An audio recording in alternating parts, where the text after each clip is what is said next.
NCP কোনো চাঁদাবাজের দল নয়, এনসিপি কোনো টেন্ডারবাজের দল নয়। এনসিপি উঠে এসেছে সংকট থেকে, সমস্যা সমাধান করে এনসিপি উঠে এসেছে, ফেসিবাদের কবর রচনা করে এনসিপি উঠে এসেছে, আওয়ামী লীগের চ্যাপ্টার ক্লোজ করে এনসিপি উঠে এসেছে। আপনারা এনসিপির হাতকে শক্তিশালী করুন। আমরা আপনাদেরকে প্রতিশ্রুতি দিচ্ছি, পরবর্তী বাংলাদেশে জনগণের বাংলাদেশ করার জন্য এতদিন পর্যন্ত আমাদের দেশটা হয়েছে ধনিক শ্রেণীর, আমাদের দেশটা হয়েছে বসুন্ধরার, আমাদের দেশটা হয়েছে প্রশাসনের, আমাদের দেশটা হয়েছে আর্মিদের, আমাদের দেশটা জনগণের হয়ে ওঠে নাই।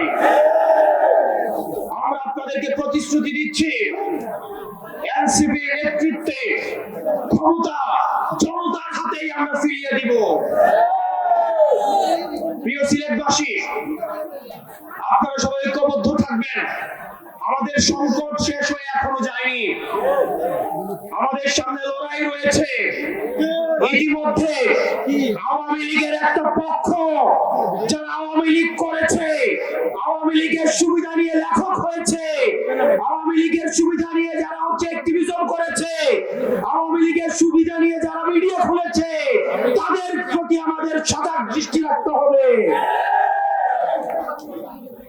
আওয়ামী লীগ আবার বিভিন্ন রূপে বিভিন্ন ভাবে আমাদের সমাজে তারা আর ফিরতে পারবে না, কিন্তু বিশৃঙ্খলা করার চেষ্টা করবে।